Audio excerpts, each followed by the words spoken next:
दिलीप सिंह भाटी कोई आए हैं, इनको मैं ऐड कर रहा हूँ। हाँ जी, दिलीप जी बताएं क्या कहना चाहते हैं। जी। जी तो बताएं। मैं काफी काफी टाइम से आपका चैनल नोटिस कर रहा था। आपने दो तीन सवाल पूछे जो मेरे को बहुत अच्छे लगे। आपने कहा कि ओम की उत्पत्ति को लेकर कोई भी एविडेंस नहीं है। हम्म। ठीक है, आपने बोला। लेकिन मैं एक चीज बताना चाहूंगा कि सनातन धर्म से बेहतर साइंटिफिक धर्म नहीं है, दूसरा पहली बात। हाँ। क्योंकि ओम की जो उत्पत्ति मानी गई है वो शिव पुराण से मानी गई है। शिव पुराण कब आया है?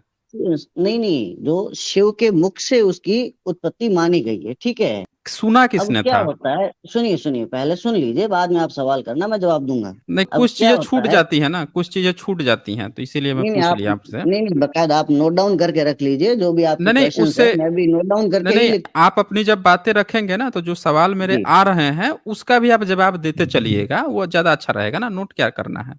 नहीं, क्या है ना कि वो जब मैं बात कर रहा हूँ ना, तो बीच में क्या है कि जब कट जाती है ना, तो वो पूरी बात नहीं हो पाती है। जब पूरी बात ही नहीं होगी तो आप बीच में सवाल पूछोगे तो फिर नहीं नहीं, आपका मतलब ही क्या रहेगा। वरना या हो फिर सकता आप है कि आपके कुछ क्वेश्चंस के या आंसर फिर भी मिल जाए। या फिर आप ऐसा कर सकते हैं कि आप अपने शब्दों को इस तरह से रखिए कि कोई जी सवाल ही हमें ना आए। जैसे आप जब कहें कि शिव के मुख से ये शब्द आया है, तो साथ में आप उसका सपोर्टिंग जो एविडेंस है वो भी देते चलिए कि ये बात इसलिए पता चली कि उस व्यक्ति ने सुना था। तो वैसे करके आप बताएंगे, अपनी स्टेटमेंट रखेंगे, तो मुझे क्वेश्चन भी पूछने की जरूरत नहीं तो पड़ेगी। आप मैं जो भी समझ बात गया आपकी बात रखिए, तो। समझ गए ना, तो क्वेश्चन की जरूरत नहीं पड़ेगी। आप एविडेंस के साथ अपने जो क्लेम कर रहे हैं ना, उसका एविडेंस भी साथ में बताते चलिए, तो फिर हम मुझे जी। क्वेश्चन ही पूछने की जरूरत नहीं पड़ेगी। जी तो बताइए। वही तो। हम्म, देखिए क्या होता है कि जब आपने कहा कि ओम की उत्पत्ति कैसे हुई, इसके कुछ प्रमाण नहीं है। ठीक है। लेकिन प्रमाण तो इस बात के भी नहीं है कि जो शिव की उत्पत्ति हुई है। ठीक है। हाँ, वो अलग बात है कि लोग कहते हैं कि भाई विष्णु पुराण में कहते हैं कि विष्णु पहले आए, शिव पुराण में कहते हैं कि शिव पहले आए। शिव को हम स्वयंभू भी कहते हैं, मतलब वो स्वयं ही उत्पन्न हुए हैं। जब वो स्वयं उत्पन्न हुए हैं, जब उनकी खुद की कोई अपन वो नहीं कह सकते कि भाई कि इनकी उत्पत्ति कैसे हुई है, तो आप ये कैसे कह सकते हो कि नहीं हम तो ओम की उत्पत्ति के बारे में हमको बताइए। ठीक है। पहली बात। मतलब आप दूसरी बात। ये जो अभी स्टेटमेंट कहा आपने कि अगर ओम की उत्पत्ति नहीं पता है इसलिए शिव की भी उत्पत्ति नहीं पता है, कहने को तो क्या एक चीज की उत्पत्ति नहीं पता है और दूसरी चीज की उत्पत्ति नहीं पता है, तो दोनों सबूत हम मान लें? आप जो स्टेटमेंट कह रहे हैं उसमें एक का सबूत मैं मांग रहा हूं, आप कह रहे हैं कि वो भी, तो दोनों क्लेम आप ही का है ना। तो इसका मतलब कि आप सबूतलेस हैं, आपके पास कोई एविडेंस ही नहीं है, आप सीधे क्लेम ही कर रहे हैं। अब चलिए दूसरी बात बोलिए जो कहना चाह रहे ऋग्वेद हैं। पढ़ो, यजुर्वेद पढ़ो, उसमें ओम का जिक्र मिलता है। अच्छा, ऋग्वेद और ऋग्वेद में यजुर्वेद के मिलता है। जितने भी जो मंत्र हैं, जितने ऋग भी मंत्र ऋग्वेद हैं, में उन सबके ऋग्वेद में मिलता शुरुआत है। में ओम ही आता है। अच्छा, शुरुआत में आता है, ऋग्वेद में आता है जी। ओम। बिल्कुल, बहुत ऋग से मंत्र हैं जिसमें ऋग्वेद में ओम आता है। कहाँ कहाँ पे गायत्री मंत्र की चर्चा है? कौन कौन से श्लोक में है, जरा बताइए तो। अब बहुत जगह पे है, अब एक जगह पे तो कैसे ही बताएं कि कहाँ कहाँ पे है। उसमें हाँ, तो बहुत सी वही जगहों पे सब ऐसी सब जगह बता दीजिए। चीजें लिखी है। नहीं, सब इतनी जगह बता दीजिए ना। वो तो सब इतना जगह बता लंबा दीजिए, है, तभी तो उसको चर्चा अपन हो। एक एक बात में थोड़ी समेट सकते हैं। आप सागर को लोटे में थोड़ी भर सकते हैं कि भाई साहब ने लोटे में पानी हम भर लिया तो हमने करेंगे, सागर को हम मुट्ठी में कर भरेंगे। लिया। नहीं, हम नहीं, वो भरने के लिए नहीं हो बैठे हैं, सकता। आप दीजिए। आप सबूत वो दीजिए, हम नहीं भर भरेंगे ना। सकते ना, वो अरे चीज हम भरेंगे पॉसिबल ही ना। नहीं है। सागर को आप हम लोटे में भरेंगे। कैसे भर लेंगे। शुरू कीजिए ना, हम भरेंगे। आप हम काहे घबरा बता रहे तो हैं? रहे हैं, आप हमें पहले भरना मेरे है ना। दो तीन एविडेंस सुन लीजिए, उसके आप बाद अब एक मिनट, एक मिनट। आप इस चीज की बिल्कुल भी चिंता मत कीजिए कि मैं जो है भरूंगा कि नहीं भरूंगा, आप एविडेंस दीजिए बस। समझ रहे हैं ना? आप एविडेंस दीजिए, उसकी चिंता मत कीजिए, कितना गागर में सागर सब भरेंगे यहाँ पे। आप बस एविडेंस के साथ बात रखिए, एक एक चीज पर हम चर्चा करने को तैयार हैं। चलिए बोलिए, क्या कहना चाह रहे हैं, अब क्या एविडेंस देना आपका चाह रहे ये हैं, मानना बोलिए। है कि भाई साहब जो शूद्र थे उनको हम्म नीचा दिखाया गया है। ठीक है। अब हम्म मैं गीता का एक श्लोक पढ़ता हूँ। ठीक है। हम्म। तो हाँ, मैंने बकायदा लिख रखे हैं आपके जो सवाल जो थे। मैंने काफी टाइम से आपके चैनल को नोटिस कर रहा था, तो अच्छा आज ही अच्छा। मौका मिला आने का।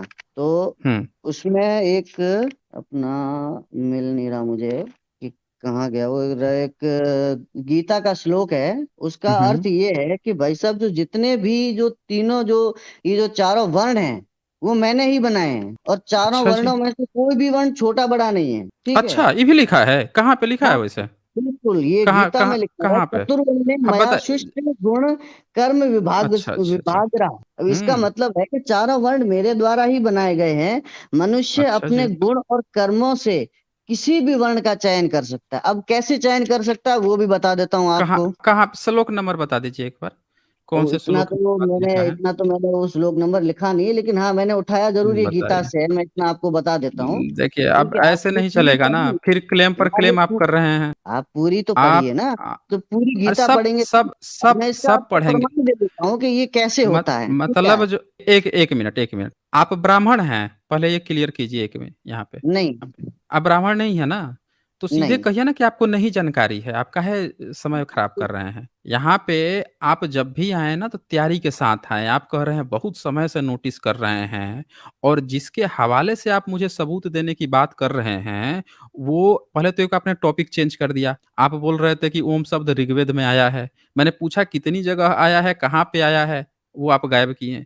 दूसरी बात आपने क्या किया, गीता पर लेके गए। तो आप गीता पर जा रहे हैं, और उसका भी मैंने पूछ दिया कि कहाँ पे लिखा है, क्योंकि मैं यहाँ खोल के सबको दिखाऊंगा ना कि वो चीजें लिखी है कि नहीं लिखी है। आपकी पूरी गीता ही इतनी भेदभावी जातिवादी किताब है, जातिवाद घूंट घूंट के पढ़ी है, स्त्री विरोधी किताब है, शूद्र विरोधी किताब है, वैश्य विरोधी किताब है। उसको आप क्या बता रहे हैं कि बड़ी अच्छी किताब है, कहीं भेदभाव नहीं है। आप बोल रहे हैं कि ईश्वर वर्ण व्यवस्था बनाया है। अरे वर्ण व्यवस्था ही तो भारत के नाश करने के लिए बनाई गई थी। हम भारत गुलाम ही इस वर्ण व्यवस्था के कारण हुए हैं। तो आप पहले एविडेंस के साथ बोलिए किस मंत्र में कहा गया है, ताकि वो श्लोक भी खोल के दिखाया जाए ना।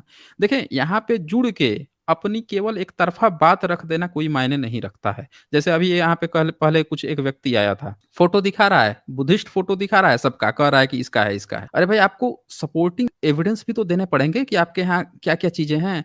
अब आप गीता बोल रहे हैं तो आपको उसका श्लोक बताना पड़ेगा, नहीं बता पा रहे हैं तो फिर वो टॉपिक पे बात नहीं हो पाएगी। बताइए फिर, दिलीप सिंह भाटी जी बताइए। अध्याय 18 41वां श्लोक पढ़िए। अच्छा, अध्याय 18 का 41वां श्लोक, चलिए देख लेते हैं भाई क्या है 18। ब्राह्मण क्षत्रिय वंशा शूद्राणा च परंतप कर्मणा प्रवद्धि प्रवभक्तानि सर्वभाव प्रभत्य वे गुणे।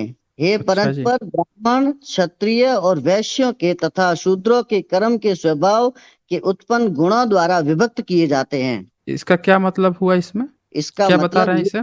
जो ब्राह्मण क्षत्रिय और वैश्य वर्ण हैं, ये चारों मैंने अच्छा ही जी। बनाए हैं, ठीक है। और हम्म। चारों वर्णों में कोई भी कैसे व्यक्ति बनाए थे? अपना। वैसे कैसे बनाए थे ये? भाई तो आपको कैसे? एक देश चलाना है तो आपको कुछ नियम कायदे तो बनाने पड़ेंगे ना। अरे ठीक है, आप समझ नहीं रहे हैं, मैं बहुत टिपिकल प्रश्न पूछा हूँ। आपको पता नहीं समझ में भी आए कि नहीं आए, लेकिन जो क्वेश्चन पूछा उसको जरा ध्यान से सुनिएगा। इसका इंतजार आपके शंकराचार्य को खोज रहा हूँ कब से, कि वो आकर जवाब दे दे। दिख नहीं रहा है एक भी शंकराचार्य। आप जरा ध्यान से सुनिएगा। जब भी आप किसी चीज को बनाते हो तो आप एक क्लास डिफाइन करते हो कि ये व्यक्ति जो है ऐसा काम करेगा, वो व्यक्ति वैसा काम करेगा, वो ऐसा करेगा। तो कृष्ण जो है यहाँ 41 में कह रहा है कि हे परंतप, ब्राह्मण क्षत्रिय वैश्य के तथा शूद्रों के कर्म स्वभाव से उत्पन्न गुणों के द्वारा विभक्त किए गए हैं। इसने क्या कह दिया, उनके कर्म जो हैं, शूद्रों के कर्म जो हैं, किससे, तो स्वभाव से उत्पन्न गुण। मतलब कर्म ये क्या करेंगे चारों, वो डिपेंड करेगा स्वभाव से उत्पन्न गुण। ये बहुत गुण बात है, जब समझिएगा जरा इसको। अब सवाल ये है कि ये चारों का अंदर ये स्वभाव कौन पैदा करेगा, किस कारण से पैदा होगा, किस तरह से पैदा होगा। आखिर इन चारों के भीतर कृष्ण ऐसा कौन सा मटेरियल डाल देगा जिसके कारण ये चारों जो हैं एक निश्चित काम को छोड़ के अलग अलग गलत काम या कोई भी काम करने लगेंगे। वो चीज मैं पूछ रहा हूं कि ऐसा क्या चीज इन चारों के भीतर कृष्ण डालेगा जिसके कारण से इनका स्वभाव से जो उत्पन्न गुण होगा वो अलग डिफरेंट हो जाएगा। वो मैं आपसे पूछ रहा हूं। अब उम्मीद है कि आप इस बार क्वेश्चन समझ गए होंगे। दिलीप सिंह भाटी जी। मैं क्वेश्चन समझ गया हूँ। अब हाँ, आप इसी में बताइए। श्री कृष्ण भी यही कहते हैं कि भाई मैं किसी का स्वभाव नहीं डालता। श्री कृष्ण खुद कहते हैं कि मैं किसी का स्वभाव नहीं डालता हूँ। वो जो जैसा काम करेगा, जिसके जैसे काम होंगे, ठीक है, वो स्वभाव उत्पन्न नहीं कर रहे हैं, वो मनुष्य का काम है। जैसे सपोज दैट मैं मान लो अगर मैं क्षत्रिय हूँ, ठीक है, मैं राजपूत हूँ, अगर मेरे को मान लो गीता वगैरह पढ़ने में मेरे को ज्यादा इंटरेस्ट आ रहा है, तो ये भगवान नहीं उत्पन्न कर रहा है, वो मैं खुद उत्पन्न कर रहा हूँ, क्योंकि वो मुझे मजा आ रहा है, मुझे पढ़ने में अच्छा लग रहा है कि हाँ यार कितनी अच्छी बातें लिखी है, कितनी चीजें लिखी है, वो सब होता है। और इसी का मैं एक और चीज बताता हूँ कि अगर श्री कृष्ण को अगर उत्पन्न करने ही होते ना भाव, तो इतना गीता का लंबा चौड़ा ज्ञान नहीं देते अर्जुन को, सीधा भाव उत्पन्न कर देते कि ले भैया युद्ध कर। वो भाव उत्पन्न नहीं करते हैं। वो बस आपको गाइड करेंगे कि आपको इस रास्ते पे चलना है। अब चलना है कि नहीं चलना है वो आप पे डिपेंड करता है। और गीता में भी जब आप लास्ट में पढ़ेंगे तो श्री कृष्ण भी अर्जुन को यही कहते हैं कि मैंने तुझे समझा दिया है, अब तेरी मर्जी है, चाहे तो युद्ध कर, चाहे तो मत कर। क्या हो गया? सुन रहा हूँ आपकी बात को, आप जो बता रहे हैं उसको समझने की कोशिश कर रहा हूँ कि उसमें मेरा उत्तर है कि नहीं है। जी मैं लेकिन अब मेरा साइंस, उत्तर उसमें नहीं मिला, मेरा उत्तर आप उसमें नहीं कहते मिला। हैं आप और आप अभी कहते जो हैं, सुन शूद्र रुक नहीं जाइए, थे। मैंने यहाँ पे जो आपसे कहा है, मेरा ये प्रश्न था कि यहाँ कृष्ण तो बोल दिया कि ब्राह्मण क्षत्रिय वैश्य और शूद्र जो है उसको किसने बनाया, कृष्ण ने बनाया। ठीक है, फिर कहता क्या है कि इनके जो कर्म है, इन चारों के कर्म, चारों कौन सा कर्म करेंगे वो किस पे डिपेंड करेगा, वो डिपेंड करेगा स्वभाव से उत्पन्न गुण। तो इन चारों का स्वभाव कैसा होगा ये कृष्ण ही डिसाइड करेगा। इन चारों का स्वभाव कैसा होगा ये खुद अपने आप पर डिपेंडेंट नहीं है, क्योंकि ये किसी दूसरे के द्वारा बनाए गए हैं। यहाँ पे स्वभाव जो है इंडिपेंडेंट नहीं है। इस स्वभाव के लिए, इसीलिए मैं बोला, आप बोले ना अपने को कि आप राजपूत हैं, क्षत्रिय समाज है, मैं जान गया कि आपको उतनी ज्ञान नहीं होगा, क्योंकि क्षत्रिय को पढ़ाने का अधिकार था नहीं, आप कभी पढ़ाए नहीं। जब तक आप किसी को पढ़ाएंगे नहीं तब तक आपको ज्ञान नहीं होगा। इसीलिए आपको नहीं पता है, आप फंस गए हैं कि हाँ गीता वोता में बड़ा अच्छी चीज बात लिखी है, कहीं से सुन उन लिए होंगे, आप चले आए हैं। जो बात मैं कह रहा हूँ उस बात का जवाब जो है आपका शंकराचार्य का जो पहला भाष्य करता है उसने थोड़ा बहुत देने का प्रयास किया था, लेकिन वो भी सही से नहीं दे पाया, वो भी फंस गया था, समझ रहे हैं ना, तो वो भी ये फंस तो गया था। लिखा हम्म। है कि मतलब के जो व्यवहार है वो भगवान ही उत्पन्न करते हैं। हाँ, तो वही मैं बोल रहा हूँ ना कि इसका जो जवाब है, अब मैं आपको खोलता हूँ शंकर भाष्य जो 41 नंबर श्लोक है, समझ जाइए, आप भी आज समझ जाइए, मैं समझाता हूँ आपको, ब्राह्मण नहीं समझाएगा, मैं समझाता हूँ। ये है जी आपका शंकराचार्य का पहला गीता का जो भाष्य है, सबसे पहला भाष्य उसी का माना जाता है। तो ये 41 नंबर श्लोक है चैप्टर 18 का।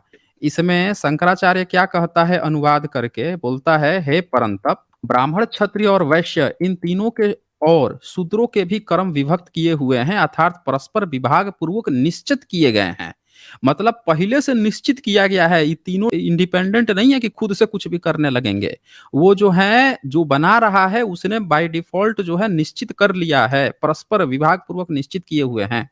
ब्राह्मण आदि के साथ शूद्रों को मिलाकर समास करके न कहने का अभिप्राय यह है कि शूद्र द्विज न होने के कारण वेद पठन में उसका अधिकार नहीं है। अब यहाँ पे जो आप बोल रहे थे ना कि सब में ऊंच नीच नहीं है, वो शंकराचार्य जब पहली बार गीता को बनाया, उसने भाष्य किया, तब उसने लिख दिया कि शूद्र को उसने अलग कर दिया, क्योंकि द्विज न होने के कारण वेद पठन में उसका अधिकार नहीं है, अधिकार नहीं देता।